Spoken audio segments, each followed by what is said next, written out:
Bueno, hola y damos la bienvenida a quienes nos escuchan a una nueva inmersión profunda. Y hoy tenemos un tema que creo que nos va a romper un poco los esquemas. Sí, totalmente. Es de esos temas que crees que conoces, pero en realidad no tenemos ni idea. Exacto. A ver, normalmente cuando se habla de un guía de montaña en el Himalaya, existe esta imagen casi de postal en el imaginario colectivo, ¿verdad? Claro, la típica foto. Eso es. Alguien infatigable, cargando mochilas enormes por laderas nevadas, siempre sonriendo bajo unas gafas de ventisca. Y casi automáticamente el mundo entero utiliza una palabra para describir a esa persona. Sherpa.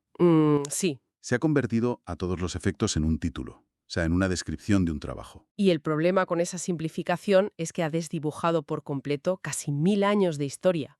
O sea, convertir la palabra Sherpa en una simple etiqueta funcional, pues es ignorar la inmensa complejidad de quienes realmente la llevan como identidad. Y precisamente por eso estamos aquí hoy. Tenemos sobre la mesa una recopilación brutal, casi enciclopédica, sobre el verdadero pueblo Sherpa. Una fuente de datos fantástica, la verdad. Sí, es una pasada. Y la misión de esta inversión profunda no es repasar rutas míticas de escalada, ni ponernos a analizar el equipamiento de alta montaña. Vamos a desmontar ese estereotipo occidental para descubrir a un grupo étnico que es vibrante. Eso es. Porque, a ver, en nuestras fuentes hablamos de una biología única en el mundo, de una conexión espiritual insondable con las alturas y, bueno, de una realidad socioeconómica muy cruda en el techo del planeta. Material. Resulta que la etimología lo dice prácticamente todo sobre sus orígenes. Así es. La palabra proviene del idioma tibetano. Shar, por un lado, se traduce como este. Y pa significa pueblo o gente. O sea, gente del este. Literalmente. Estamos hablando de la gente del este. Su historia oral y, bueno, también los registros budistas nos cuentan que descienden de grupos nómadas que habitaban la región de Kham. Que eso está en el este del Tíbet, claro. Exacto. Estos nómadas, que originariamente estaban estructurados en 4 clanes principales, los Miñakpá, Zimmi, Lamas Sherwa y Chawa, emprendieron una migración masiva. Estamos hablando de entre los siglos XIII y XIV. Ostras, a ver, cruzar el Himalaya en el siglo XIII no debió ser precisamente un paseo agradable. Desde luego que no. Entonces, según los datos, ¿por qué abandonarían su hogar para adentrarse en una de las cordilleras más inhóspitas de la Tierra? Pues la historia apunta a una huida. Probablemente buscaban escapar de tensiones políticas y también de conflictos religiosos, con la creciente influencia del budismo mahayana. Esto en el Tíbet central. Vale. Huyendo hacia lo desconocido. Y viajaron atravesando regiones inmensas hasta acabar asentándose en los valles altos de Nepal, concretamente en la zona de Solukhumbu. Ese aislamiento tan extremo pues moldeó todo en ellos, empezando por cómo se comunican. Claro, el idioma. Hoy hablan una lengua de la rama sur del tibetano birmano que ha evolucionado en paralelo. Para que nos hagamos una idea, es tan distinta que un hablante del tibetano central de Lhasa no entendería absolutamente nada de lo que dice un Sherpa hoy en día. O sea que utilizar la palabra Sherpa para referirse a cualquier alpinista o porteador comercial que carga una mochila es, poniéndolo un poco en perspectiva, como si decidiéramos llamar berlineses a todos los panaderos del mundo, solo porque hacen un pan que se parece un poco. Es una analogía muy buena, sí. Es que estás despojando a toda una cultura milenaria de su identidad para convertirla en un sustantivo genérico. Es muy fuerte. Y fíjate en la ironía geográfica que encierra ese nombre, porque se llaman a sí mismos la gente del este por su origen en Kham, pero hoy en día viven en las tierras altas de Nepal, ¿Que están al sur? que están situadas al sur del Tíbet, claro. Es como si el nombre actuara como una brújula lingüística permanente, recordándoles de dónde partieron, sin importar en qué punto del mapa se encuentran ahora mismo. ¡Qué maravilla! Vale, entonces, sabiendo que migraron cruzando pasos a altitudes extremas y se asentaron donde el aire es, bueno, literalmente un lujo, a mí me surge una duda razonable leyendo las fuentes. A ver, cuéntame. Porque siempre vemos documentales sobre su resistencia sobrehumana. Pero, haciendo un poco de abogado del diablo, ¿es genética real? O sea, ¿escrita a fuego en el ADN? ¿O es simplemente que, si creces corriendo por laderas a 4000 metros de altura, pues tus pulmones se acostumbran por pura aclimatación a lo largo de tu vida? Pues la diferencia entre aclimatación y adaptación evolutiva es clave aquí. A ver, cualquier montañero de élite, si pasa semanas en altitud, pues se aclimata. Claro. Lo típico de ir semanas antes al campo base. Exacto. Su cuerpo empieza a producir más glóbulos rojos para capturar el poco oxígeno que hay en el aire. Pero eso tiene un coste altísimo. La sangre se vuelve espesa, el corazón trabaja al doble y, claro, el riesgo de coágulos se dispara. Madre mía. Pues los Sherpas no hacen esto. Su biología es el resultado de miles de años de aislamiento en las alturas. Han desarrollado más de 30 factores genéticos únicos. Más de 30 alteraciones. O sea, es como si la evolución hubiera rediseñado el motor humano para que funcione con una mezcla de combustible totalmente distinta. Tal cual. Y el mejor ejemplo de ese rediseño es el gen EPAC1, que en los círculos científicos se ha ganado el apodo del gen del superatleta. El gen del superatleta. Suena a ciencia ficción. Totalmente. Lo que hace este gen es fascinante. En lugar de entrar en pánico y producir glóbulos rojos masivamente, como haría nuestro cuerpo, el EPAS1 regula la hemoglobina para mantener la sangre fluida, ¿Vale? pero hace que la extracción de oxígeno a nivel celular sea hipereficiente. O sea, utilizan cada molécula de oxígeno al máximo. Y a esto, ojo, se le suma otro truco evolutivo. Aún hay más. Sí. Producen el doble de óxido nítrico que una persona promedio a nivel del mar. Vale. Pregunto desde la ignorancia total. ¿Qué hace el óxido nítrico exactamente en el cuerpo bajo ese estrés de altitud? Pues actúa como un vasodilatador potentísimo.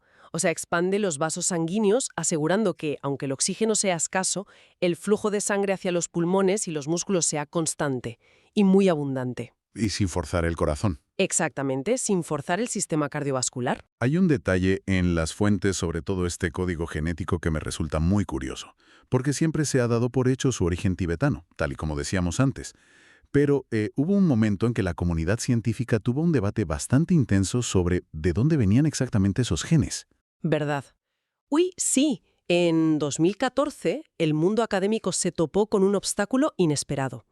Para entender esto bien, hay que hablar de los haplogrupos. Vale. Pensemos en un haplogrupo como una especie de miga de pan genética.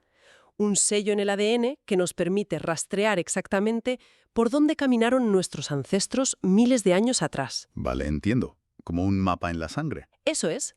Pues un estudio de aquel año analizó estos marcadores y afirmó que casi un 17% del linaje paterno de los Sherpas tenía marcadores, concretamente el haplogrupo R1A1A-M17, que puntaban hacia el subcontinente indio. O sea, un 17%. Que sugerían que una parte importante de su población no venía del este del Tíbet, sino del sur o del oeste. Exacto. Pero claro, eso reescribiría por completo la historia de su migración. Todo lo que hemos dicho hasta ahora se caería por su propio peso. Y generó un revuelo tremendo en la comunidad. Pero bueno, la ciencia tiene la gran ventaja de corregirse a sí misma cuando amplía la muestra. En 2015 y luego en 2017, otros investigadores realizaron análisis genómicos muchísimo más masivos y profundos. ¿Y qué encontraron? Pues descubrieron que esa supuesta influencia de la India era apenas una anomalía estadística minúscula. Estos estudios definitivos encontraron que las migas de pan abrumadoramente predominantes eran los haplogrupos D-M174 y O-M175. Nombres muy técnicos, pero imagino que significan algo clave. Significan que estos marcadores son inconfundiblemente tibetanos. Así que, al final, la genética terminó confirmando lo que la historia oral de la gente del Este llevaba siglos afirmando. ¡Qué barbaridad! Como todo encaja al final. Y aquí es donde para mí, leyendo el material, todo da un giro que me parece fascinante. Porque esta conexión con las alturas no se limita a capilares dilatados o a un metabolismo eficiente que extrae oxígeno. No, va mucho más allá. Claro, su vínculo con la montaña es también profundamente espiritual. Y creo de verdad que esto genera un choque frontal gigantesco con la mentalidad de Occidente. Sin duda. Porque desde fuera, la industria ve la montaña como un reto. O sea, un parque de atracciones de hielo extremo o directamente un trofeo que colgar en el salón. Pero para los Sherpas, ese trozo de roca es algo radicalmente distinto. Es que la cosmovisión Sherpa es muy densa. Practican predominantemente la escuela Nyingma, que es la más antigua del budismo tibetano. Fue fundada en el siglo VIII por el gurú Rinpoche. Vale. Pero lo verdaderamente interesante es que no es un budismo de manual, digamos. Está profundamente entrelazado con el Bon, que es la religión chamánica y animista prebudista de la zona. Ya, la mezcla de creencias. Exacto. Para ellos, las montañas no son simples formaciones geológicas, son deidades vivas. Y tienen hasta nombres propios que reflejan ese estatus divino, ¿no? Porque en las fuentes vemos que el Evereste no se llama Evereste, que al final es un nombre puesto por topógrafos británicos. Para ellos es Chomolungma, La madre del mundo. la madre del mundo, fíjate. Y el Makalu es la representación de la deidad Shiva o Shankar. O sea, cada valle, cada clan, tiene cumbres sagradas que reverencian de forma absoluta. Y precisamente, ese es el epicentro del conflicto moderno, especialmente visible en áreas como el Parque Nacional de Sagarmatha. La ley espiritual Sherpa valora la vida por encima de todo. Y de hecho, prohíbe terminantemente matar o destruir seres vivos. Y entonces llega el turismo. Claro, de repente tienes una afluencia anual de miles de turistas y alpinistas que desconocen por completo esta doctrina y esta sensibilidad. Solo hay que ver los incidentes que documentan las fuentes en el parque. Hay turistas que, por simple apatía o por ignorancia pura, talan árboles vivos o arrancan ramas dentro de estos bosques sagrados simplemente para hacerse una fogata y combatir el frío en el campamento. Es un choque tremendo. Es que es fácil imaginar la magnitud de la ofensa. A ver, para la audiencia, hagamos una comparación. Si lo comparamos con alguien que entra en una catedral gótica milenaria en Europa, coge un hacha, destroza un banco de madera tallada del siglo XV y se monta una barbacoa directamente sobre el altar mayor. Es un buen ejemplo visual. Esa es la agresividad del acto para un Sherpa. Ellos realizan complejos rituales purificadores y piden perdón a la deidad antes siquiera de pisar la montaña para escalar. Y luego esto. Para intentar mediar un poco en este choque cultural tan fuerte, los administradores del parque crearon lo que llaman grupos de zona de amortiguamiento. ¿Y eso funciona? Pues la idea sobre el papel es buena. Es dar una plataforma a los líderes de las aldeas locales para que puedan, alzar la voz frente a estas profanaciones. Pero el problema real es que estos grupos carecen de cualquier estatus legal. No tienen poder de veto. Ah, claro. Son solo una figura decorativa, digamos. Básicamente, el gobierno nepalí, que es quien dicta las normativas, tiene la última palabra. Y el gobierno está mirando constantemente las asombrosas cifras económicas que genera el turismo de altura. Una tormenta perfecta. Es una colisión directa entre lo divino y lo comercial. Y creo que esto nos empuja al núcleo más duro de la realidad moderna de este pueblo. La industria multimillonaria del alpinismo y su devastador coste humano. Aquí entramos en terreno pantanoso. Hablemos de la cascada de hielo del Khumbu. Según las fuentes, esto es terrorífico. La cascada del Khumbu es literalmente un glaciar fragmentado en constante movimiento. Y es el peaje ineludible para subir al Everest por la vertiente sur. Es un caos de grietas insondables que pueden superar los 50 metros de caída libre. 50 metros. Y todo esto rodeado de seracs. Los seracs son bloques o torres de hielo muy inestables. Pueden tener el tamaño de edificios de 10 plantas, imagínate. Y pueden colapsar sin previo aviso por un simple cambio de temperatura. El sol los calienta un poco y se vienen abajo. Y la estadística de los cruces aquí destruye por completo ese mito heroico del cliente que paga por la expedición, porque un escalador extranjero cruza este campo minado de hielo quizás 2 o 3 veces en toda la temporada. Claro, suben para aclimatar y luego para la cumbre. Exacto. Pero los Sherpas, en cambio, tienen que adentrarse en ese laberinto unas 30 veces. Lo hacen de noche o de madrugada, rezando para que el frío mantenga el hielo firme. Y lo hacen cargando todo el peso. Todo el equipo. Botellas de oxígeno, tiendas, comida y, aunque parezca increíble, artículos de puro lujo para que la espera del cliente occidental en la montaña sea más llevadera. Las dinámicas financieras detrás de ese esfuerzo sobrehumano son abismales. Si observamos los datos recientes que tenemos, las expediciones a estas cumbres inyectan alrededor de 300 millones de dólares anuales a la frágil economía de Nepal. ¿300 millones? Es una barbaridad de dinero. Es muchísimo. Sin embargo, un guía Sherpa de altísimo nivel, o sea, alguien que cruza el Khumbu 30 veces bajo torres de hielo a punto de desplomarse, suele ganar un tope de 5.000 dólares por una temporada entera de 2 o 3 meses, jugándose la vida a diario. Y la gran pregunta es, ¿qué pasa cuando el hielo finalmente cede? Porque ocurre, tarde o temprano ocurre. Vaya se ocurre. Y ocurrió de la manera más brutal el 18 de abril de 2014. Un inmenso serac se desprendió sobre la cascada de hielo, provocando una avalancha masiva que atrapó a numerosos guías que estaban fijando cuerdas. Madre mía. Murieron 16 sherpas de golpe. Fue una tragedia nacional absoluta. 16 familias destrozadas. Sí, y ante la pérdida de quienes literalmente sostienen toda la industria sobre sus espaldas, el gobierno nepalí ofreció a las familias afectadas una compensación económica inicial. Según los registros, fueron 40.000 rupias. Espera, a ver. 40.000 rupias. Si hacemos la conversión mental rápida, basándonos en los datos de la fuente, estamos hablando de unos $400 estadounidenses. Efectivamente. ¿Ese es el valor que se le pone a una vida humana que es el pilar de una industria que mueve cientos de millones?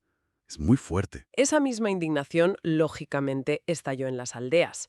Ese año, la comunidad Sherpa se plantó. Organizaron una huelga sin precedentes que paralizó por completo la temporada de escalada de 2014.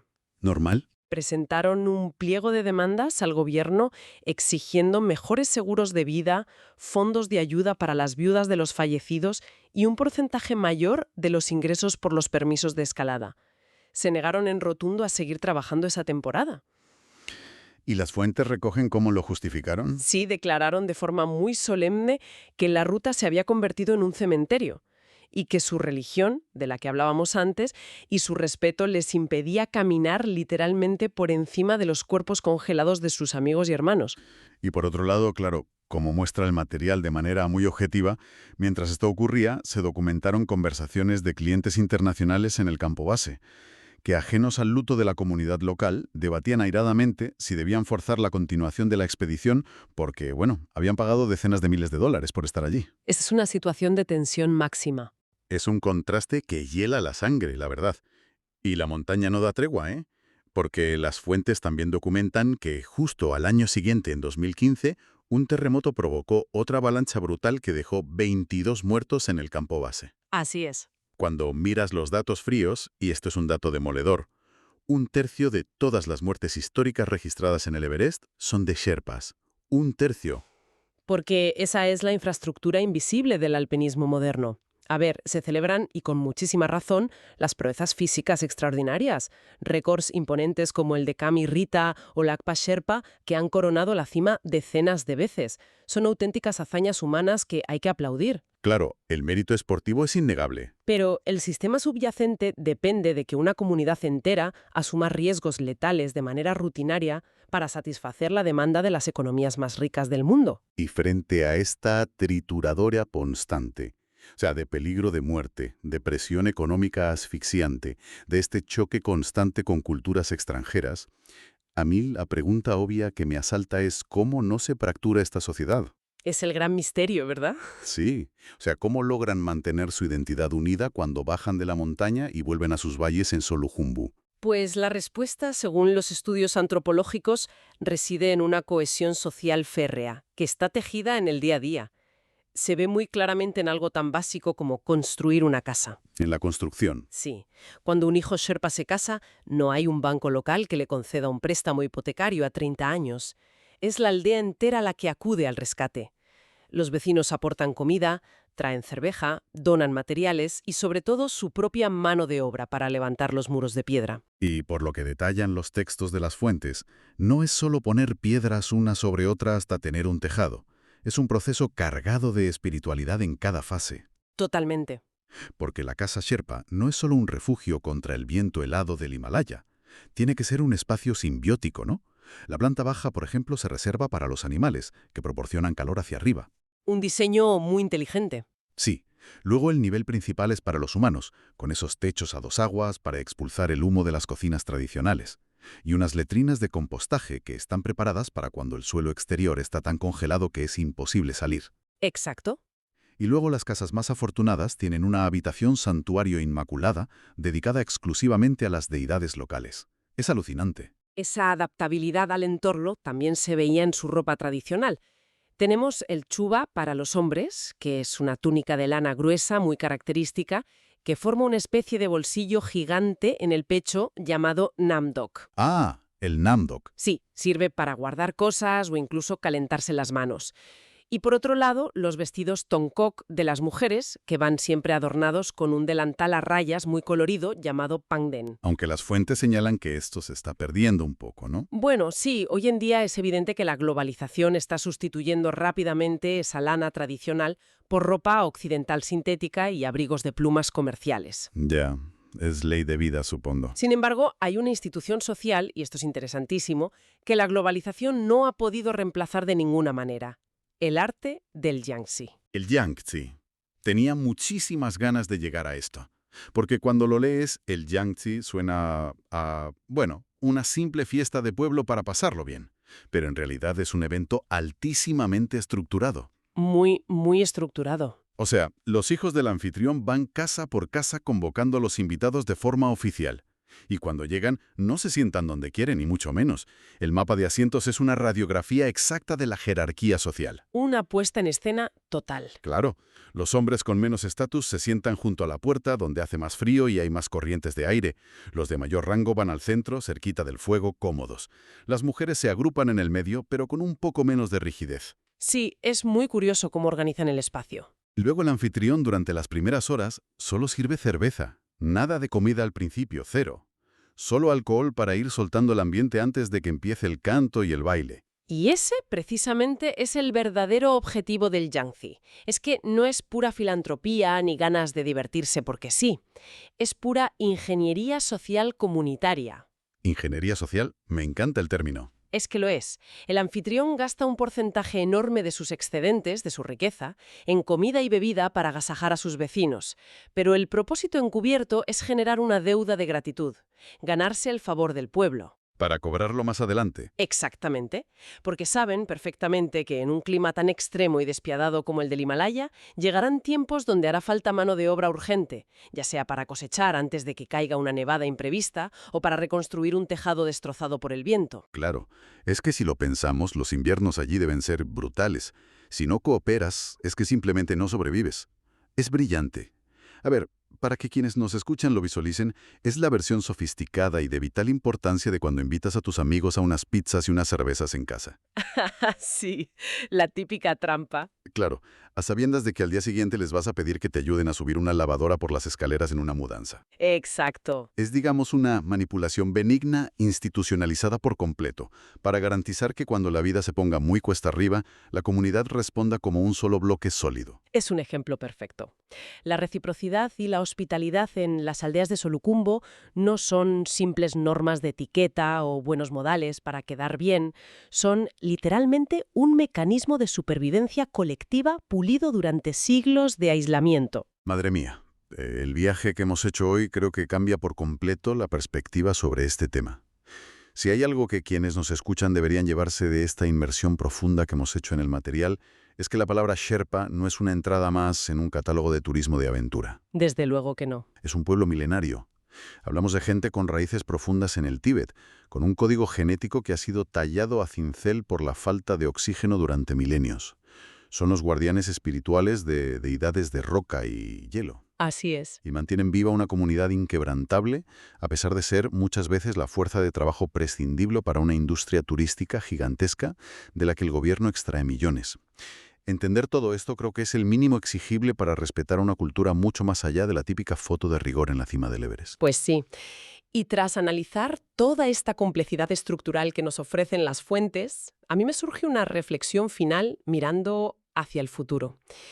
Una que creo que no podemos esquivar.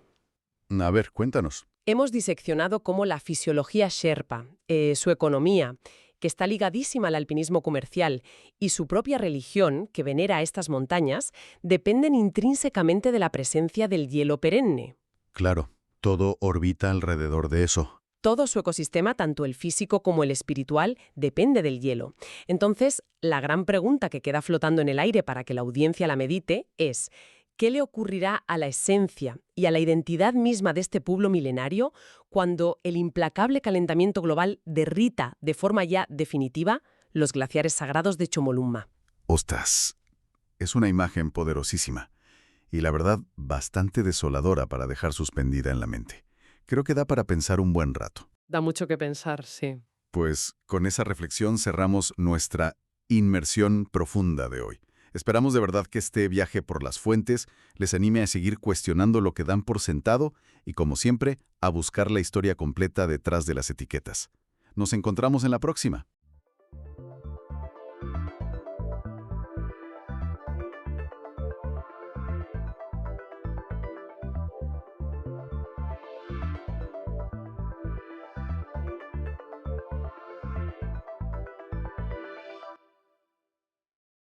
Imaginemos por un momento el cuerpo humano como un equilibrista. Pero bueno, no un equilibrista cualquiera, ¿eh? No, desde luego que no. Hablamos de alguien caminando sobre una cuerda floja a cientos de metros de altura y en medio de un huracán de categoría 5. O sea, una locura. Totalmente. Una imagen que da vértigo solo de pensarlo. Claro.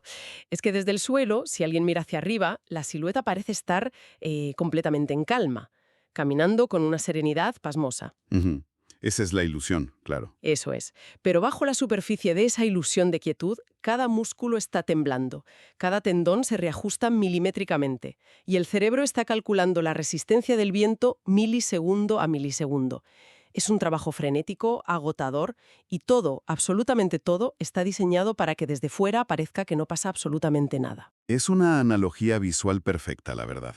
Porque tenemos esta tendencia natural a pensar que nuestro interior es, pues, una especie de lago plácido, un sistema pacífico que simplemente funciona. Ya, como si fuéramos un reloj suizo que no hace ruido. Exacto, pero la realidad biológica, lo que vemos en el laboratorio, es que somos un campo de batalla súper dinámico. Hay millones de células, órganos enteros, redes neuronales trabajando a un ritmo abrumador simplemente para mantener esa ilusión de equilibrio frente al caos absoluto que supone, bueno, estar vivo en un entorno impredecible.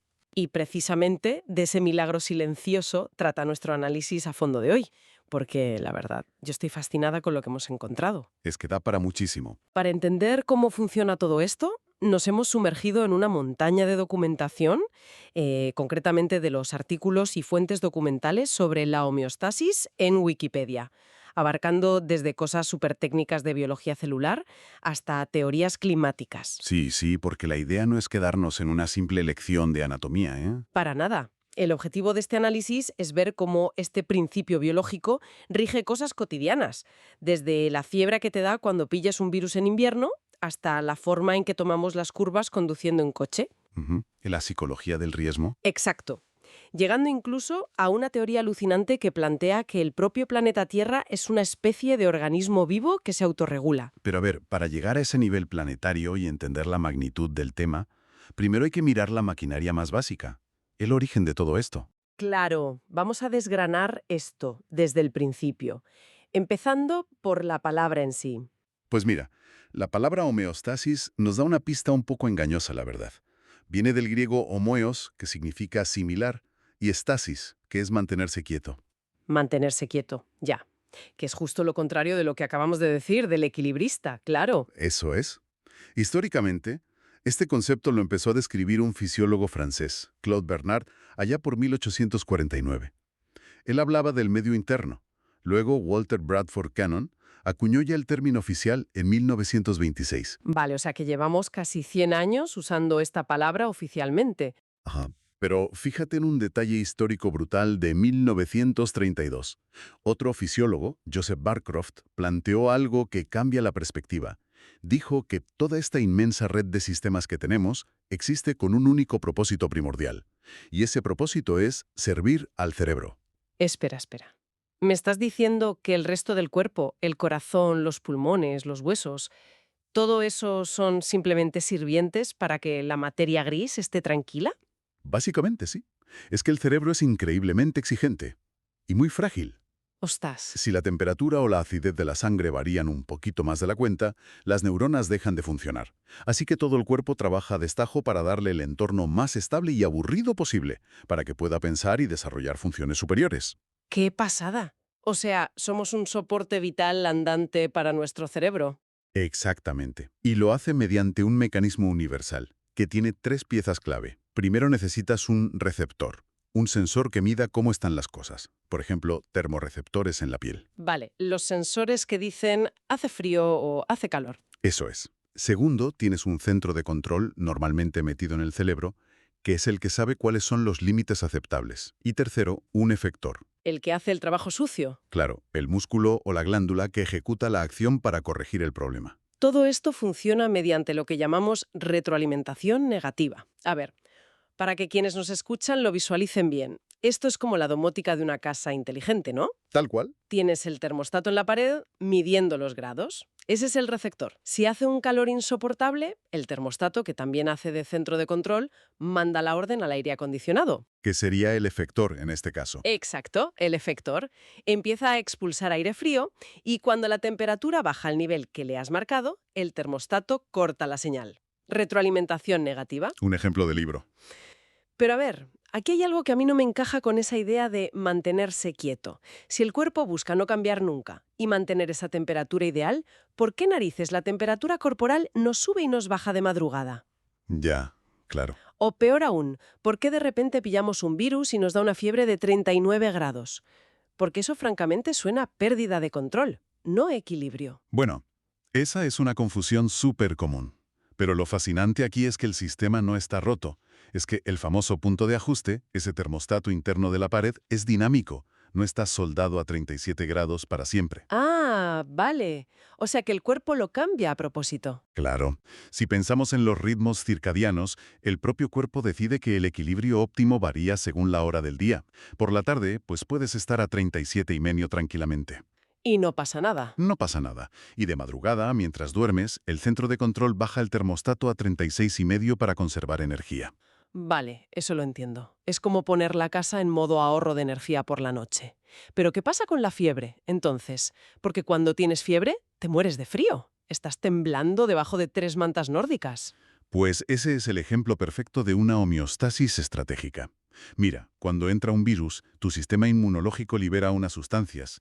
Esas sustancias viajan al hipotálamo, que es nuestro centro de control térmico en el cerebro. El termostato. 37 a, digamos, 39 grados. ¿Por qué? Pues porque esa temperatura, los virus se reproducen mucho peor. ¡Ostras! O sea que es una táctica de guerra. Totalmente. Pero claro, ¿qué ocurre en ese momento en tu cuerpo? Tu sangre sigue estando a 37 grados físicos, pero tu cerebro ahora dice que lo normal y lo que quiere son 39. Ah, amigo. Por eso tiritamos. Exacto. El cerebro entra en pánico y dice, que nos estamos congelando, estamos a 37 y deberíamos estar a 39, y manda la orden inmediata a los músculos de temblar.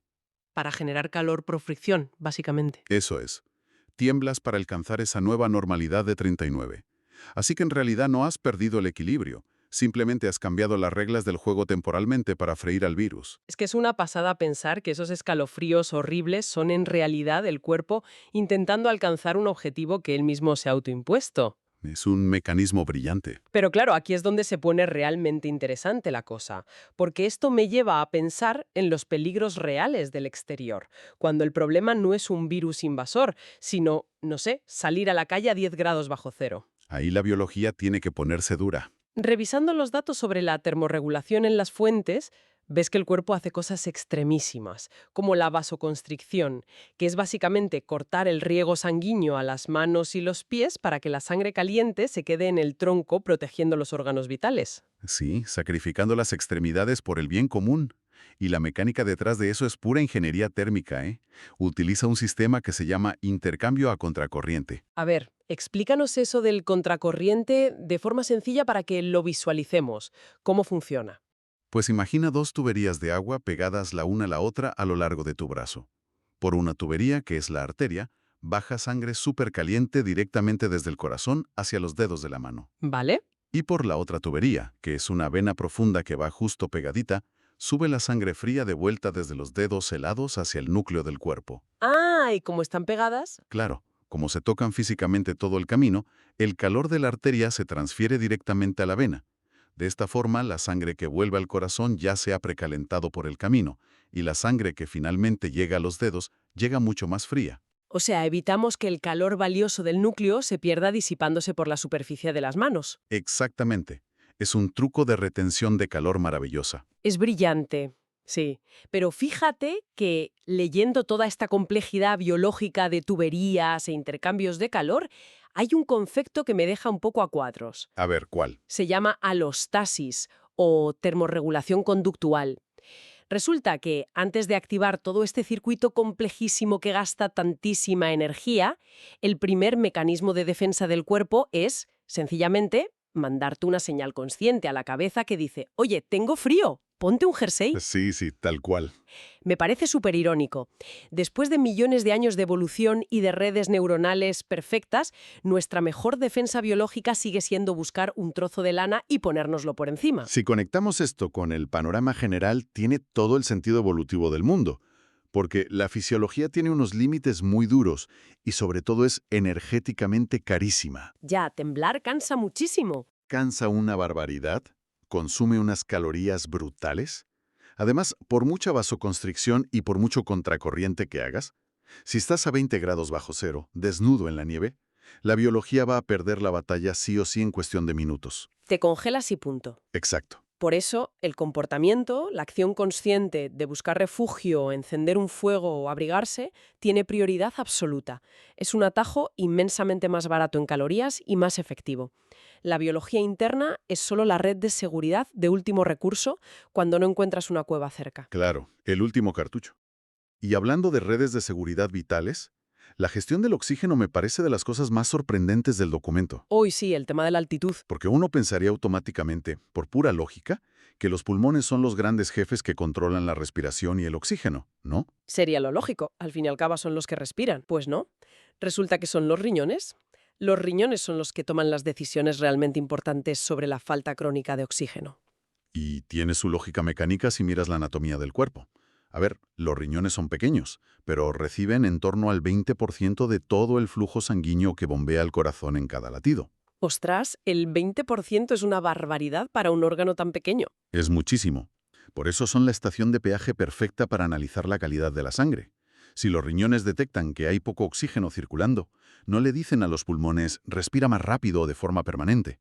Eso agotaría los músculos respiratorios. Claro, no puedes vivir jadeando semanas enteras. Imposible.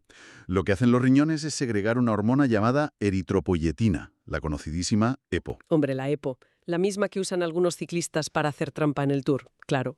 Esa misma. Es un dopaje basado en forzar nuestra homeostasis. La EPO viaja por la sangre hasta la médula ósea, en el interior de tus huesos, y le da una orden directa. Fabricad más glóbulos rojos, chicos. Porque más glóbulos rojos significa que tienes más vehículos, por así decirlo, para transportar el poco oxígeno que haya. Exacto. Es una adaptación brillante. Y es la razón por la que los atletas de élite se van a entrenar a gran altitud, a las montañas. Quieren forzar al riñón a que pase un poquito de hipoxia, para generar esta adaptación de forma natural, y luego tener ventaja a nivel del mar. ¡Qué barbaridad! Pero bueno, la respiración también tiene unas trampas a corto plazo que son alucinantes. Y el documento menciona a los apneístas, los freedivers. Esos son un caso aparte. Esta gente que baja a pulmón libre a decenas de metros de profundidad y logran aguantar la respiración unos tiempos absurdos que parecen inhumanos. Y lo logran básicamente engañando a su propia homeostasis. Porque el cuerpo humano no mide realmente el oxígeno para decidir cuándo hacerte jadear, ¿verdad? Mide otra cosa. Exacto. Mide la acidez, el dióxido de carbono. Explícanos eso, porque rompe muchos esquemas. A ver, cuando tú quemas energía, produces dióxido de carbono. Ese gas se disuelve en la sangre y en el líquido cefalorraquídeo, que es el líquido que baña tu cerebro. Al disolverse se convierte en ácido carbónico. Vale, el líquido se vuelve más ácido. Eso es. Y en el cerebro tenemos unos quimiorreceptores, unos sensores químicos, que son extremadamente sensibles a ese nivel de acidez. Cuando el ácido sube un poco, el cerebro hace saltar la alarma de inmediato, activa el diafragma y te obliga a tomar aire. Te obliga. Es un acto reflejo, no puedes evitarlo. No puedes. Pero los apneístas lo que hacen es entrenar durante años y años para que su cerebro tolere unos niveles de acidez altísimos sin disparar la alarma de pánico. Literalmente aprenden a ignorar el claxon ensordecedor del centro de control. Es una lucha brutal de la pura voluntad consciente contra la biología más básica. Totalmente. Pero bueno, todas estas adaptaciones de las que hemos hablado, de temperatura o de oxígeno, ocurren en cuestión de segundos o de días en el caso de la altitud, donde la homeostasis se vuelve, yo diría que un trabajo de contabilidad implacable es con los nutrientes químicos. Uf, ahí es milimétrico. Es que vamos a ver los órganos como si fueran las bóvedas acorazadas de un banco suizo. el manejo del calcio. Por ejemplo, leyendo las fuentes ves que es de un rigor casi dictatorial. Y más vale que lo sea, porque una simple bajadita de los niveles de calcio en sangre te puede provocar unos espasmos musculares masivos. O peor, detener el corazón en cuestión de minutos. El calcio no es solo la argamasa de los huesos, ¿eh? Es el interruptor químico que permite que cada músculo se contraiga y que cada neurona dispare su señal. Vale, o sea que es fundamental para que el sistema eléctrico funcione. Vital. Así que tienes a la glándula paratiroidea, que está en el cuello, vigilando ese nivel en sangre constantemente. Como un halcón. Si detecta la más mínima bajada, libera la hormona paratiroidea, la PTH. ¿Y qué hace esa hormona exactamente? Pues actúa como el director del banco cuando ordena abrir la cámara acorazada de emergencia. Va a los huesos y, literalmente, disuelve, destruye un poquito de tejido óseo para soltar ese calcio a la sangre y salvarte la vida. ¡Ostras! Destruye tu propio esqueleto para cuadrar las cuentas en la sangre. Y si hay exceso de calcio, entonces la glándula tiroides hace justo lo contrario, ¿no? Exacto. Saca la calcitonina, que recoge ese calcio que sobra flotando por ahí y lo deposita de vuelta en el banco, en el hueso. Es que para entender la magnitud de este malabarismo, hay un dato en las fuentes que me dejó helada. Resulta que tenemos alrededor de 1 kilo entero de calcio almacenado en el esqueleto. 1 kilo. Ujú. Pero flotando libremente en el plasma sanguíneo apenas hay unos 180 miligramos. O sea, una cantidad minúscula y ridícula que el cuerpo defiende a capa y espada frente a un almacén gigantesco. Es un desequilibrio de reservas brutal. Y vemos ese mismo rigor con la energía pura, con la glucosa. El azúcar en sangre. Ahí es el páncreas el que tiene 2 ejércitos celulares. Las células beta y las alfa, ¿no? Células beta liberan insulina que funciona como la llave que abre la puerta de las células musculares y adiposas. Si sobra azúcar después de comer, la insulina abre la puerta y lo guarda en forma de grasa o de glucógeno. ¿Para el futuro? ¿Claro? Y cuando el azúcar baja peligrosamente entre comidas, entra el otro ejército. Las células alfa sacan el glucagón, que hace exactamente el proceso inverso. Rompe esas despensas de glucógeno para liberar energía rápida al torrente sanguíneo. Vale, pues aquí, llegados a este punto, es donde entra mi gran duda con todo este tema. A ver, dispara. Si el cuerpo humano es tan espectacularmente preciso, manejando apenas 180 miligramos de calcio, o nivelando el azúcar en cuestión de minutos con esos ejércitos de hormonas, entonces, ¿qué significa todo esto para nuestro peso? ¿Por qué somos un absoluto desastre regulando las calorías a medio plazo? El gran drama humano. Es que, fíjate, se menciona un estudio de 2019 que demuestra que la homeostasis humana es incapaz de corregir los famosos errores energéticos. Es decir, si el fin de semana yo me como 3 pizzas enteras y me meto 3000 calorías de más, el cuerpo no coge el lunes y me quita el hambre matemáticamente para compensar ese exceso y quedarme a cero. ¿Qué va? Parece un fallo de diseño garrafal para una maquinaria que se supone que es tan perfecta. Reconozco que es una pregunta buenísima. Y es una contradicción que ha traído de cabeza a los biólogos. Pero la respuesta, según los investigadores, está en nuestro pasado evolutivo. Este sistema tan complejo no se diseñó en un mundo lleno de supermercados abiertos las 24 horas. Ya, claro. Se forjó en la sabana africana bajo la amenaza constante de morir de hambre. Así que las hormonas que controlan nuestro balance energético, como la grelina que te provoca el hambre y la leptina que te manda la señal de saciedad, funcionan de forma totalmente asimétrica. ¿Asimétrica en qué sentido? Pues que reaccionan con muchísima violencia ante la falta de comida, porque en la naturaleza eso es una amenaza inminente de muerte. Si no comes, el cuerpo entra en pánico y dispara el hambre a niveles insoportables. Claro, te obliga a buscar comida desesperadamente. Pero, y aquí está el truco, si comes de más, como con esas 3 pizzas del fin de semana, el centro de control no lo registra como un error peligroso que deba compensarse quitándote el hambre el lunes. ¿Y cómo lo registra? Lo registra como un golpe de suerte tremendo. El cuerpo piensa, fantástico, sobra energía, vamos a almacenar todo este exceso como grasa, porque seguro, segurísimo, que la semana que viene una hambruna o un invierno súper duro. Madre mía, o sea que el cuerpo nos está saboteando la dieta constantemente. Totalmente. Para tu homeostasis, quemar esa grasa acumulada es un fracaso biológico. Es como quemar los billetes del banco para calentarte. Es perder tus ahorros vitales.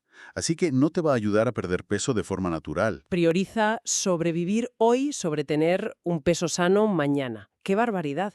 Pero precisamente porque hay reglas tan sumamente estrictas sobre cómo funciona todo este entramado hormonal, llega un momento en que las piezas fallan, y fallan irremediablemente. Tenemos que hablar de qué ocurre cuando la maquinaria colapsa. Cuando los sensores o los efectores rompen de verdad. Eso es. Pues mira, eso es lo que en medicina conocemos directamente como patología clínica. El ejemplo clásico, tristemente común, es la diabetes tipo 1. Que es un fallo de los efectores del páncreas, ¿verdad? Exacto. Es una destrucción del componente efector. El sistema inmunitario del propio paciente, por error, ataca y destruye por completo esas células beta del páncreas que mencionábamos antes. Las de la insulina. Eso es. De repente, ya no hay insulina. El sensor del cuerpo sabe perfectamente que hay un exceso brutal de azúcar en la sangre circulando después de comer, pero no puede enviar el mensaje químico para guardarlo. El bucle de retroalimentación negativa se ha cortado en seco. Y el azúcar se queda ahí, atascado en la sangre. Se acumula a niveles que son tóxicos, destruyendo poco a poco los vasos sanguíneos, los nervios, los riñones. Y la ironía cruel es que, mientras tanto, las células del cuerpo se están muriendo de hambre, literalmente rodeadas de energía que no pueden absorber porque les falta la llave. Qué duro. O el caso contrario, que puede ser igual de destructivo. Cuando el sistema entra en un bucle infinito que no se apaga nunca. Por ejemplo, con el calcio. El hiperparatiroidismo. Ese. Según las fuentes, existe esta condición donde a veces aparece un pequeño tumor benigno, una adenoma, en la glándula paratiroidea. Y resulta que este tumor ignora por completo los sensores de calcio y empieza a producir la hormona a lo loco, sin parar en ningún momento. Exacto. Es como si al director del banco que decíamos antes se volviera completamente loco y empezara a gritar por megafonía que vacíen la cámara acorazada, aunque los bolsillos y las cuentas estén a rebosar. Claro, el cuerpo es engañado sistemáticamente. Empieza a disolver y destruir sus propios huesos sin descanso, dejándolos superfrágiles, como si fueran tiza, buscando desesperadamente un calcio que la sangre en realidad no necesita para nada. Y fíjate que este deterioro progresivo de las piezas del sistema nos lleva a redefinir una cosa clave: el envejecimiento. Ah, sí. Esto me pareció súper revelador. Es que, fisiológicamente hablando, envejecer no se describe en las fuentes médicas como el simple hecho de contraer enfermedades aleatorias con los años. Envejecer es, en esencia, la reducción gradual de la eficiencia de todos estos sistemas de control homeostático. Van perdiendo sensibilidad. Eso es. Tus termorreceptores reaccionan mucho más lento al frío en invierno. Tu páncreas tarda un pelín más en segregar la cantidad justa de insulina. De repente, el entorno interno se vuelve cada vez más inestable y el margen de error del sistema se reduce muchísimo. Y para sobrevivir a esa pérdida general de eficacia constante, el cuerpo humano tira de un recurso que llaman compensación homeostática, ¿no? Ajá, así lo llaman. Es decir, si un riñón no está filtrando bien por la edad, pues el corazón tiene que latir con un poco más de fuerza para bombear más sangre y compensar el trabajo sucio que el otro no hace. Exactamente. Se cubren las espaldas entre órganos. Yo lo pensaba leyendo esto y me imaginaba que todo el sistema biológico es como una gran estructura de palos sujeta por docenas de gomas elásticas. Me gusta la analogía. A ver, pues con los años, algunas de esas gomas elásticas se dan de sí, pierden fuerza o directamente se rompen.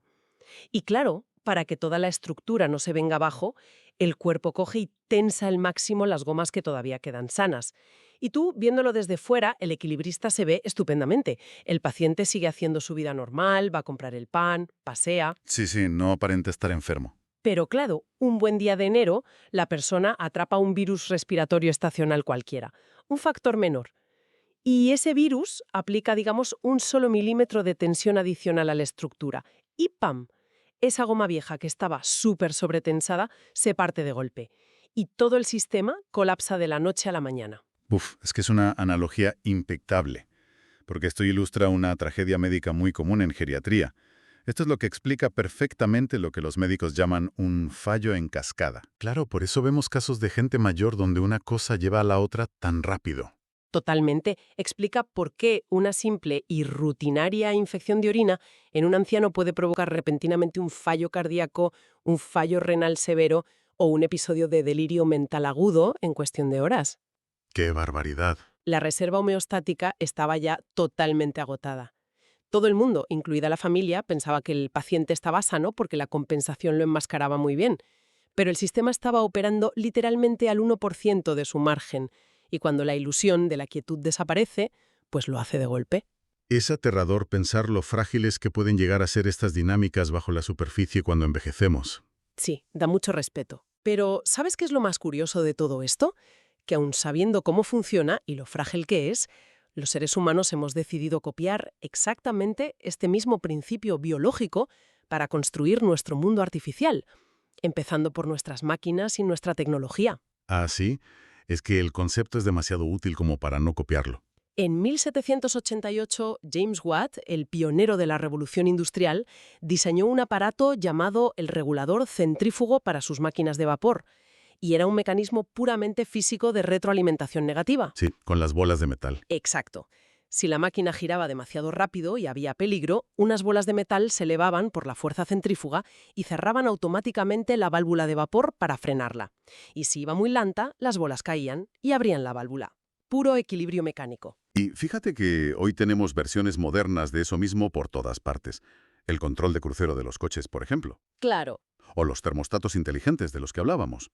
Pero donde a mí realmente me explota la cabeza y donde las fuentes se ponen interesantísimas es cuando aplicamos la homeostasis no a las máquinas, sino al comportamiento y a la psicología del riesgo. La homeostasis del riesgo. Esa misma.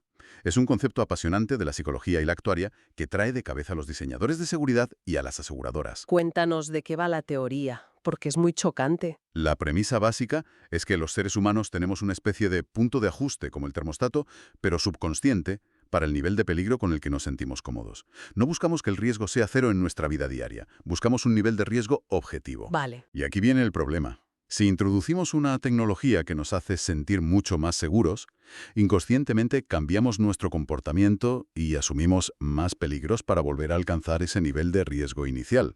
El ejemplo clásico que siempre surge en los artículos son los frenos ABS en los coches, ¿verdad? Ese es el ejemplo rey de esta teoría. En teoría, tú le instalas a los coches mejores frenos, que no se bloquean y que frenan en menos metros sobre asfalto mojado. Lo lógico sería que las estadísticas de accidentes en condiciones de lluvia bajaran en picado. Sería lo lógico, sí. Pero los estudios estadísticos a lo largo de los años muestran que la siniestralidad no siempre baja como se esperaba. ¿Por qué? Pues porque el conductor nota enseguida que el coche responde mejor, se siente mucho más seguro al volante.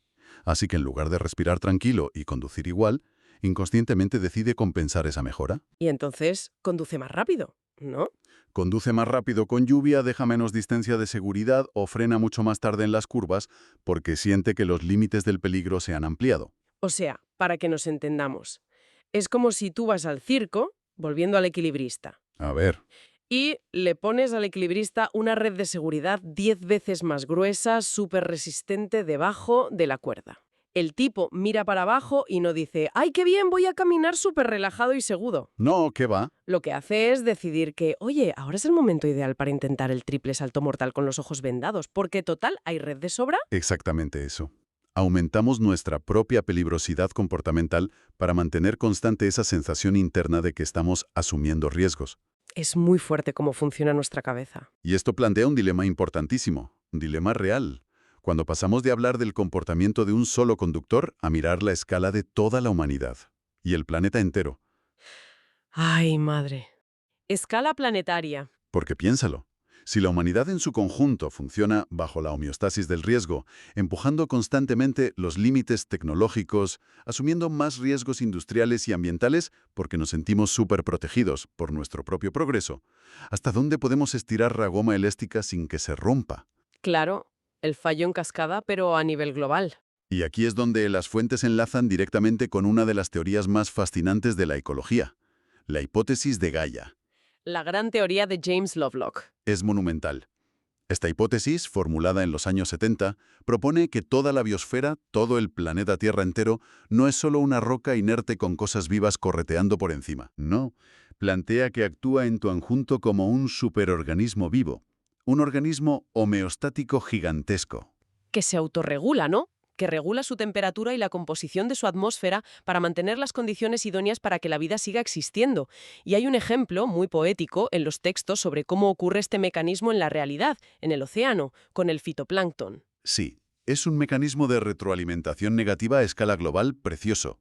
Mira, el fitoplancton de la superficie del mar reacciona al exceso de calor. Cuando hay demasiada radiación solar, y el océano se calienta más de la cuenta, este plancton microscópico empieza a proliferar masivamente. Hay floraciones inmensas. ¿Vale? ¿Florecen por el sol? Eso es. Y al hacerlo, como subproducto de su metabolismo, estas algas liberan un gas. Se llama sulfuro de dimetilo, o DMS. Ese gas asciende hacia la atmósfera, y sus partículas microscópicas actúan como núcleos de condensación. Es decir, que atraen el vapor de agua. Efecto, atraen el vapor y facilitan la formación de nubes súper espesas sobre el océano. Y claro, esas nubes actúan como una inmensa sombrilla blanca que refleja la luz del sol de vuelta al espacio exterior, como un espejo. Ese es el truco. Al haber menos radiación solar penetrando, el planeta entero se enfría un poco. Al enfriarse el agua, el plancton deja de reproducirse tan rápido, la emisión de gas cae, las nubes se disipan y el ciclo se cierra perfectamente. O sea, es exactamente el mismo termostato que el del hipotálamo humano, sudando para bajar la temperatura, pero usando nubes y algas a escala continental. Es increíble. Es un mecanismo maravilloso que ha funcionado durante milenios. Debería seguir siéndolo. Pero, y aquí viene el problema que señalan los climatólogos actuales. Estamos observando cómo se rompe en directo. Ya, es que las fuentes señalan una vulnerabilidad gravísima en esto, porque la causa principal de que falle es la alteración demasiado rápida de los límites del sistema. Y hablan de un concepto que se llama estratificación de las aguas. A ver, explícanos esa estratificación, porque parece ser la clave de que el termostato de Gaia se esté averiando.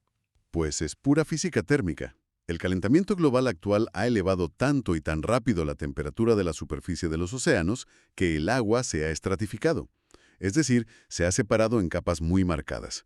El agua muy caliente pesa menos, así que se queda flotando por encima del agua fría profunda, como si fuera aceite sobre agua. Vale, no se mezclan.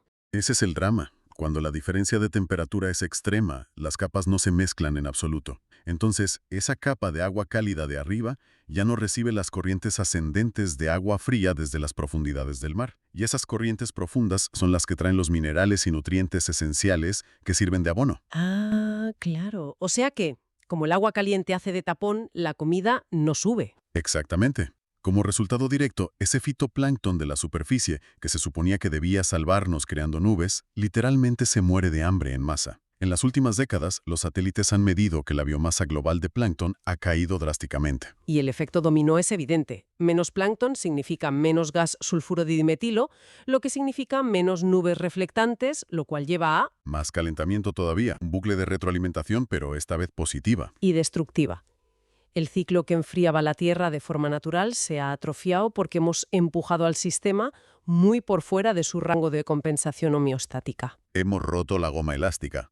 Volvemos otra vez a la imagen inicial del equilibrista, ¿no? Solo que ahora el que está subido en la cuerda floja a punto de caer es el planeta Tierra entero. Y el huracán, francamente, se vuelve más violento por momentos. Sí, la red de seguridad empieza a tener agujeros preocupantes. Yo creo que si hay una lección fundamental que podemos extraer detrás de todos estos datos, y de repasar desde una simple célula hasta el clima, es que el equilibrio, la homeostasis, no es nunca pasividad. Nunca. No, en absoluto. No es sentarse en un sofá, relajarse y no cambiar. Es un baile constante, es frenético y a veces es un proceso súper brutal para sostener la estructura. Desde las células beta de nuestro páncreas, luchando agónicamente para guardar un poco de energía, pasando por el conductor de coche que acelera en la curva sin darse cuenta porque confía ciegamente en sus frenos modernos, hasta llegar a unas microscópicas algas invisibles trabajando juntas para crear nubes sobre el Pacífico. Todo, absolutamente todo lo vivo, está atado por esa necesidad desesperada de mantenerse a flote y no colapsar. Y comprender los engranajes de toda esta inmensa maquinaria nos da una perspectiva completamente distinta del mundo, la verdad. Nos hace ver la increíble resistencia y sofisticación que tienen los sistemas vivos, porque aguantan carros y carretas. Pero ojo, también nos lanza una advertencia clarísima. Las gomas elásticas, sean biológicas dentro de tu cuerpo o climáticas ahí fuera, tienen un punto de ruptura definitivo. Y cuando se parten, se parten. Y el colapso, como veíamos en geriatría o en la ecología, suele ser abrupto y sin avisos previos. Pues mira, para cerrar hoy, y aprovechando que hemos tocado la biología, la tecnología y el clima, quiero proponer a quienes nos escuchan una reflexión que se asoma entre líneas a través de todas estas fuentes. Una idea que se mete de lleno ya en la sociología humana. Uy, a ver, qué giro. Pensemos en esto. Si nuestras células, nuestras máquinas y nuestro propio planeta buscan y necesitan equilibrar tensiones extremas constantemente para no destruirse, ¿no operan las sociedades humanas exactamente igual? Ujú. El cuerpo social. Claro, los sociólogos dicen que tratamos siempre de equilibrar los derechos individuales con el bien común, las libertades absolutas con las normas restrictivas para que haya paz. Si resulta que nuestra cultura también tiene un termostato interno buscando sobrevivir, quizá deberíamos preguntarnos si los grandes conflictos sociales de la historia no son accidentes. Las huelgas masivas, las protestas, las grandes revoluciones ciudadanas. Te sigo. No son errores del sistema. Exacto.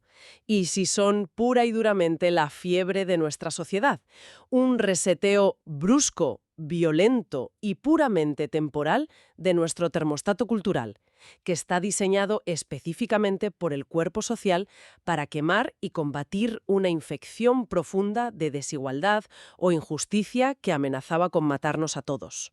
Uf, ver la revolución como una fiebre curativa y necesaria de un macroorganismo es un enfoque potentísimo. Desde luego es para pensarlo un buen rato. Y con esa idea en el aire, nos despedimos. Muchísimas gracias por acompañarnos hoy en este análisis a fondo sobre los misterios del equilibrio.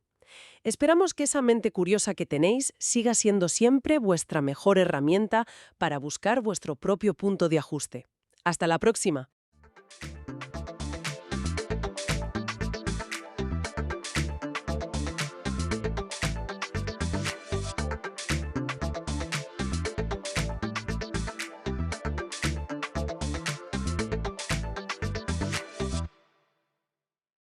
Bueno, resulta muy curioso que cuando se plantea una misión espacial interplanetaria de esta envergadura, la imagen mental habitual que solemos tener es la de un plan inmaculado. Sí, claro. La típica coreografía orbital diseñada al milímetro durante décadas. Exacto. Una donde todo fluye sin el menor contratiempo. Pero a ver, hay historias que rompen el molde por completo. Historias que arrancan con lo que bien podría definirse como la escena de un crimen a escala cósmica. Un crimen astronómico totalmente premeditado, además, y con unas implicaciones que afectan al futuro de absolutamente toda la humanidad. Vale, vamos a desgranar esto. Hoy el objetivo de este análisis a fondo es cruzar datos de los extensos archivos de la Agencia Espacial Europea, artículos técnicos recientes de astrofísica y, bueno, los mismísimos informes de telemetría de vuelo de este año. Para adentrarnos en una misión que es monumental. Eso es.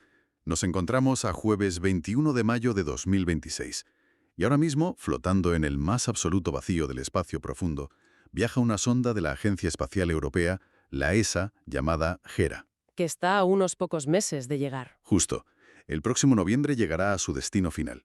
Y su objetivo no es buscar exoplanetas habitables ni rastrear, no sé, biofirmas en lunas heladas. Va a investigar un cráter. Concretamente, el cráter que la NASA dejó a propósito en el año 2022. O sea, cuando estrellaron esa nave llamada DART contra un pequeño asteroide. El propósito de la sesión de hoy es comprender desde la mecánica orbital hasta la física de impactos por qué esta especie de autopsia espacial es la pieza fundamental que nos falta para garantizar la defensa de la Tierra. Porque, a ver, la misión DART supuso el triunfo de la fuerza bruta. Fue la demostración empírica de que podíamos lanzar un proyectil cinético y, bueno, alterar la trayectoria de una roca a millones de kilómetros de nuestro planeta. Que ya es una pasada. Lo es, pero golpear algo a ciegas deja muchísimas incógnitas en la física de colisiones en microgravedad.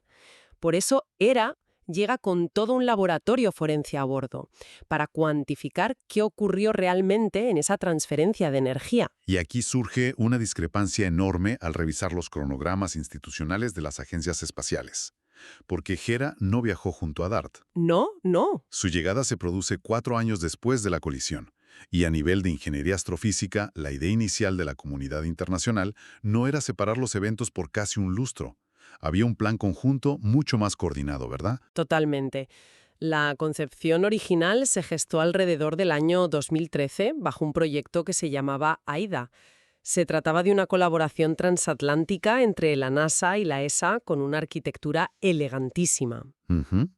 La NASA aportaría el impactador, DART, mientras que la ESA enviaría de forma simultánea una sonda observadora, la sonda AIM.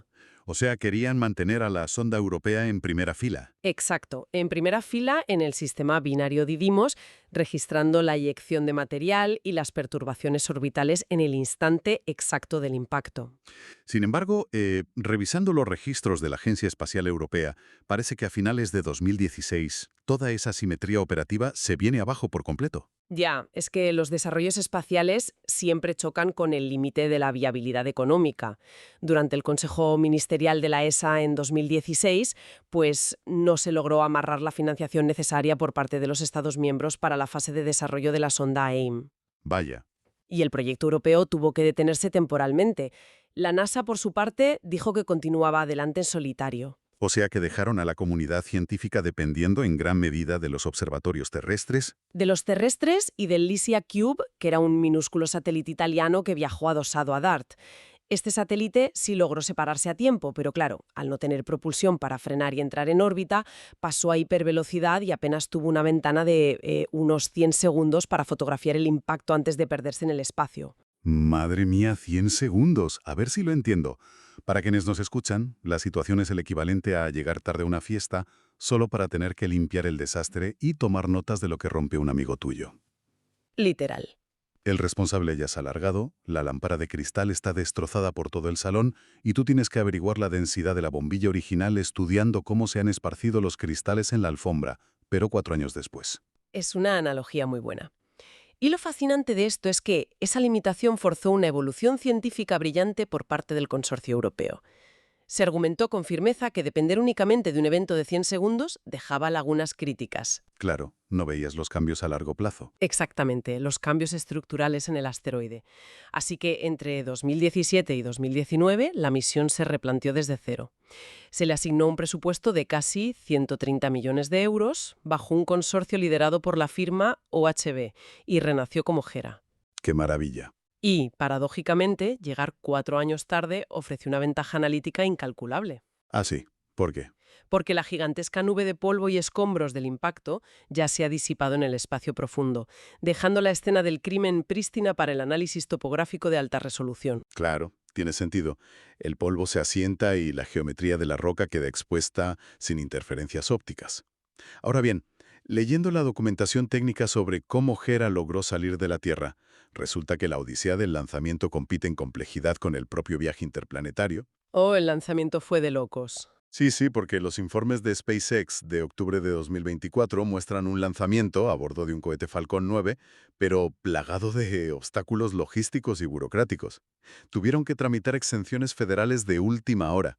¿Qué desató esa urgencia para despegar? Se desencadenó una auténtica tormenta perfecta. A ver, para empezar, la plataforma de lanzamiento. Los perfiles interplanetarios de esta envergadura suelen utilizar el icónico complejo 39A, en Florida. El clásico. Sí, pero la NASA tenía esa rampa bloqueada preparando el lanzamiento de su mastodóntica sonda Europa Clipper. Esto obligó a trasladar a Hera al complejo 40. Que no está pensado para eso. Claro, requirió adaptaciones contrarreloj en una plataforma que SpaceX dedica casi en exclusiva a poner en órbita constelaciones de satélites comerciales. Tela con la logística de las plataformas ya suena a dolor de cabeza. Pero los archivos mencionan además un bloqueo total de vuelos por parte de la Administración Federal de Aviación, la FAA, coincidiendo justo con la ventana de salida. Menudo lío fue eso. Semanas antes del lanzamiento programado para Hera, durante la misión tripulada Crew 9, se detectó una anomalía técnica en la reentrada de la segunda etapa del Falcon 9. ¿Ostras? Y ante un fallo de ese calibre, la FAA aplicó el protocolo de seguridad estándar e inmovilizó de manera indefinida toda la flota de cohetes. Pero claro, Hera tenía que salir sí o sí. El verdadero drama aquí es que la mecánica orbital es implacable. Hera no iba a orbitar la Tierra. Necesitaba inyectarse en una trayectoria heliocéntrica con márgenes de error de minutos. Para poder lograr esa asistencia gravitatoria con Marte en marzo de 2025, ¿no? Exactamente. Perder esa ventana planetaria implicaba archivar la misión durante años. Literalmente una situación de ahora o nunca. La presión fue tan abrumadora que forzó a la FAA a evaluar el riesgo en tiempo récord y emitir una autorización excepcional para ese único vuelo. Y el despegue fue tan exigente a nivel de velocidad de escape que SpaceX decidió quemar todo el propelgol disponible en la primera etapa. Sacrificando el cohete. Sí, sacrificando la recuperación del propulsor para darle a la sonda europea hasta el último gramo de empuje hacia el espacio profundo. Increíble, tela con los sacrificios técnicos en la rampa de salida. Pero volviendo a esa trayectoria heliocéntrica, repasando los datos de telemetría de marzo de 2025, hay algo que rompe los esquemas intuitivos de navegación. A ver, Sabemos que la sonda realiza un sobrevuelo de Marte para ganar impulso gravitacional. Eso es un procedimiento habitual en astrodinámica. Pero los ingenieros registraron que encendieron los sistemas de navegación autónoma enfocando a Deimos, una de las lunas de Marte. así es. Y aquí es donde la cosa se pone muy interesante, porque mi duda técnica es enorme. Si el objetivo final de la sonda es navegar milimétricamente alrededor de un asteroide de unos pocos metros de ancho, ¿qué sentido funcional tiene calibrar sensores de conducción autónoma en el entorno de un planeta gigante como Marte y su luna? Es una pregunta buenísima. La respuesta no reside en la escala de los cuerpos celestes, sino en el caos del entorno visual. Hay que imaginarse que en el espacio profundo no existe un sistema GPS. Claro, no hay referencias. Además, la distancia introduce un retardo en las comunicaciones de varios minutos, lo que imposibilita que un piloto en la Tierra ajuste la trayectoria con un joystick en tiempo real. La sonda tiene que procesar imágenes ópticas a medida que avanza y recalcular de forma autónoma. Ya. O sea que al cruzar a 5.000 kilómetros de Marte, aprovecharon. Sí, el sistema no contemplaba el horizonte del planeta. Los algoritmos se dedicaron a aislar contrastes topográficos, como las sombras de los cráteres marcianos, rastreando su desplazamiento a miles de kilómetros por hora sin perder el objetivo. O sea, estaban forzando al software a identificar puntos de referencia en movimiento continuo para no desorientarse. Exacto. Y el verdadero hito de software ocurrió al aproximarse a Deimos a tan solo 300 kilómetros, porque Deimos es, morfológicamente hablando, una roca irregular, muy oscura y plagada de cráteres. Ah, claro. Extremadamente similar a las características geométricas de un asteroide. Evaluar cómo la inteligencia artificial de la cámara interpreta un relieve difuso y mal iluminado en Deimos supone el simulacro perfecto antes de adentrarse en el sistema Didymos. Donde la atracción es marginal y las sombras son caóticas. Justo. Resulta asombroso ver cómo utilizan objetos reales del sistema solar como bancos de pruebas para la inteligencia artificial. Y leyendo el registro, el viaje interplanetario no ha dado respiro. Para nada. Los instrumentos reportan que en octubre de 2025, la trayectoria de Hera la llevó a atravesar la cola del cometa interestelar 3I Atlas, a más de 8 millones de kilómetros de su núcleo activo. Atravesar nubes de polvo cometario no suele aparecer en los diseños iniciales de una misión forense. No, que va. Se trató de un alineamiento orbital puramente fortuito. Y aprovecharon la ocasión para recopilar lecturas magnéticas invaluables sin alterar la ruta principal. ¡Qué pasada! Pero bueno, la auténtica prueba de fuego estructural del sistema propulsivo se ejecutó hace un par de meses, en la maniobra crítica de marzo de 2026. Ya, vi el informe de consumo de propelente y es brutal. Quemaron 123 kilos de hidracina en pleno vacío espacial. Fue un encendido sostenido monumental que alteró el vector de velocidad de la sonda, lo que en mecánica orbital denominamos delta V. O sea, ¿el cambio de velocidad? Eso es, un cambio de 367 metros por segundo. Puede parecer una cifra modesta si se compara con las velocidades de la aviación comercial en la Tierra, pero lograr alterar la trayectoria heliocéntrica de un vehículo de más de 1 tonelada, aplicando un empuje constante en el vacío, sin desestabilizar la nave. Tiene que requerir una precisión extrema. Absolutamente. Esa corrección orbital es el evento matemático que ha garantizado el encuentro final para noviembre. Lo que nos sitúa ya a las puertas de la llegada al sistema binario. Y la lista de componentes mecánicos y ópticos que transporta Hera merece un análisis detallado. Desde luego. Porque la arquitectura de la misión recuerda al concepto de una muñeca matrioska. Una especie de nave nodriza pesada que integra sensores espectaculares y que además oculta carga útil desplegable en su interior. Sí, los instrumentos integrados en el chasis principal conforman una suite de observación sin precedentes. Dispone del sistema de cámaras dual AFC, que están diseñadas para generar mapas de la superficie con una resolución óptica de 1 metro por píxel, operando a 10 kilómetros de distancia. También incorpora el altímetro láser PALT, capaz de barrer la topografía del cráter y crear modelos tridimensionales con márgenes de error milimétricos. Una barbaridad. Y a esto se suma la cámara termográfica TIRI, que es una aportación de tecnología punta desarrollada por la Agencia Espacial Japonesa, la JAXA. O sea, todo ese equipo escaneará el cráter desde la órbita para determinar su forma tridimensional y analizar las variaciones de temperatura de los materiales. Exacto. Pero el nivel de ambición se dispara verdaderamente al revisar los dos satélites miniatura. Los CubeSats que viajan en los compartimientos interiores, Milani y Juventas. Los verdaderos protagonistas secundarios. Sí, hablamos de sondas del tamaño de una caja de zapatos que operarán de manera semi-independiente en las inmediaciones del asteroide. Representa la primera operación de vuelo libre de CubeSats que la ESA ejecuta en misiones de espacio profundo. El grado de miniaturización es sublime. Ya te digo. Milani porta un espectrómetro infrarrojo diseñado para mapear la mineralogía superficial y analizar las nubes de polvo microscópico que aún puedan estar atrapadas por ahí en la órbita. Y Juventas. Bueno, Juventa rompe esquemas tecnológicos completamente. Sí, porque llenando el equipamiento de Juventas resulta intrigante. Carga un instrumento denominado Jura, un sistema de radar. Eso es. A nivel intuitivo, rebotar señales de radar contra una superficie no suena a innovación disruptiva, pero la literatura técnica subraya que este radar está diseñado para penetrar y cartografiar el interior del asteroide. Y lo es. ¿Cuál es el mecanismo físico que permite a una onda de radar atravesar decenas de metros de roca compacta en lugar de rebotar en la superficie sin más? Pues todo radica en la modulación de las frecuencias de emisión. Un radar convencional de alta frecuencia rebota en las irregularidades superficiales, proporcionando un contorno exterior. Vale. Pero el sistema Jura, por el contrario, emite en bandas de baja frecuencia, operando en torno a los 60 MHz. Ah, claro, la longitud de onda. Justo. Esta longitud de onda más alargada ignora por completo la capa de polvo superficial y penetra la estructura hasta alcanzar profundidades cercanas a los 100 metros. 100 metros de roca. Sí, analizando el retardo y la atenuación de la señal al rebotar contra las interfaces internas de densidad, Juventas podrá revelar si el asteroide es un macizo de roca monolítico o, en su defecto, un ensamblaje poroso lleno de vacíos. Y a este radar se le suma un gravímetro a bordo, el instrumento GRASS.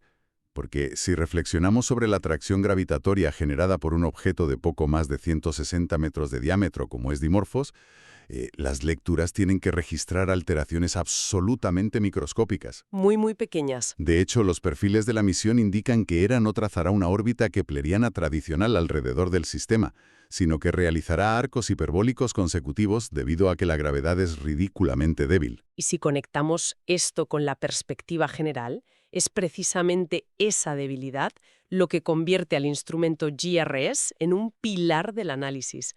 Al registrar fluctuaciones gravimétricas ínfimas a lo largo de su trayectoria, se trazará el mapa de densidad interna. Que es clave para aterrizar, supongo. Totalmente vital para la fase final del despliegue táctico. Juventas tiene programado ejecutar un aterrizaje de contacto directo sobre la superficie del asteroide al final de su vida operativa. Pero claro, aterrizar en un cuerpo donde la gravedad es casi inexistente plantea un desafío mecánico severo. Si la sonda impacta contra un lecho de roca dura, la conservación de la energía provocará un rebote incontrolado que la expulsará de vuelta al espacio profundo. Esa es la preocupación central de la dinámica de contacto. Y los especialistas en mecánica granular contemplan la posibilidad de que el entorno superficial se comporte más bien como una inmensa piscina de bolas secas. Una piscina de bolas. Sí. Si la cohesión estructural es suficientemente baja y el nivel de porosidad extremo, el satélite no rebotaría. La superficie cedería ante el contacto y la pequeña sonda terminaría parcialmente hundida o amortiguada entre la grava espacial. Es una analogía mecánica impecable. Una piscina de bolas espacial donde los satélites se hunden. Pero, a ver, detengámonos un segundo a poner todo este volumen de datos técnicos en perspectiva. Vale. Hablamos de radares de baja frecuencia penetrando el subsuelo, sensores térmicos analizando el polvo y satélites midiendo si un aterrizaje provoca rebotes o hundimientos. Todo esto suena a investigación científica académica pura y dura. Sí, lo parece. Pero la directriz institucional bajo la que se aprobó y financió GERA es netamente la defensa planetaria. Eso es. Y llegados a este punto de tanta complejidad técnica, creo que es legítimo plantear un escepticismo de base operativa. Entonces, ¿qué significa todo esto realmente? A ver, hay que cuestionarlo todo en el método científico, desde luego. Pues mira, en 2022, DART colisionó a más de 6 km por segundo contra Dimorphos. Las observaciones independientes confirmaron que el periodo orbital se redujo drásticamente en más de 30 minutos. Así fue. La prueba empírica validó que lanzar una masa a hipervelocidad contra una roca funciona y desvía su trayectoria. Si ya sabemos que la técnica de fuerza bruta funciona, ¿por qué invertir millones de euros y años de despliegue para examinar milimétricamente el cráter? ¿Acaso no basta con saber que chocar fuerte contra la roca logra el desvío deseado? Bueno, esto plantea una pregunta crucial. Y esa objeción presupone que la transferencia de energía en el espacio profundo funciona de manera lineal, como si estuviéramos jugando al billar sobre un tapete perfecto en la Tierra. Claro, predecible. Exacto. Pero en la física de impactos a hipervelocidad en el vacío, eso es una trampa analítica, muy peligrosa. La clave de esta autopsia forense radica en descifrar algo conocido como el factor beta. El multiplicador del impulso. Eso es. La idea de que el empuje total no proviene únicamente de la masa de la nave, colisionando, sino de la cantidad masiva de roca triturada que sale eyectada hacia el espacio en la dirección opuesta. Generando un efecto de acción y reacción extra. Y el comportamiento dinámico de esa eyección depende fundamentalmente de la porosidad del material, que es justo la incógnita que el radar de Juventas va a resolver. Ya veo por dónde vas. Si imaginamos disparar una bala de cañón de acero contra un bloque macizo de hierro, pues la colisión es directa. La transferencia de energía es altamente eficiente y matemáticamente muy predecible. El bloque macizo se va a desplazar de inmediato. Un impacto limpio con una transmisión de fuerza simétrica sin sorpresas. Pero, ¿qué pasa si disparamos esa misma bala a la misma velocidad contra un inmenso muro compuesto de arena gruesa y porosa? Que el comportamiento cambia radicalmente. Completamente. El proyectil penetrará el muro, destrozando la arena a su paso, pero gran parte de la energía cinética se invertirá en la fricción interna y en romper el material. Va a crear una gran cavidad interna sin apenas desplazar el muro en su conjunto. Se amortigua como una esponja. ¡Ostras! Entonces, DART nos confirmó que acertar en el blanco es posible. Pero Hera necesita esclarecer si el impacto rebotó contra hierro macizo o si se amortiguó dentro de un muro de arena. Precisamente. Sin los datos volumétricos exactos de Hera, el éxito de DART se reduce a una estadística aislada. Una casualidad inútil para la planificación a largo plazo. ¡Qué peligroso! Si en el futuro los sistemas de alerta temprana detectan un objeto de masa crítica dirigiéndose a la Tierra y diseñamos el impactador asumiendo la porosidad incorrecta, podría resultar en una desviación deficiente, y no nos lo podemos permitir. Nos tragaríamos el asteroide igual. Exactamente. Por eso, la sonda viaja al sistema para aislar las variables y redactar la ecuación universal de la transferencia de momento, un manual de instrucciones universal para futuros sistemas de defensa. O sea, es en la práctica afinar y calibrar la mira de la única arma que la humanidad tiene a su disposición frente al azar del cosmos. Así de simple. Sintetizando toda la información técnica de los archivos revisados hoy, Hera materializa un ejercicio de supervivencia institucional enorme. Una plataforma tecnológica que sobrepuso a recortes de financiación, que sorteó las paralizaciones de la FAA, que usó la luna Deimos para refinar su IA y que hasta surfeó la cola de un cometa. Un viaje épico, sin duda. Y todo culminará en noviembre de este 2026, cuando despliegue a esos dos CubeSats para aplicar radares y espectrometría al interior del asteroide. Todo para transmutar un choque de fuerza bruta en conocimiento estratégico puro. Es una auditoría forense que determinará nuestra capacidad real de intervención ante amenazas de extinción global. Desentrañar la física bajo estas condiciones es la única senda viable. Totalmente. ¿Y sabes qué? Sumergiéndonos en el análisis sobre fracturas estructurales que plantean algunos de los documentos, surge una hipótesis al final que te obliga a replantearte todo. A ver. Todo el modelo asume que al golpear la masa rocosa, logramos empujarla en una sola pieza.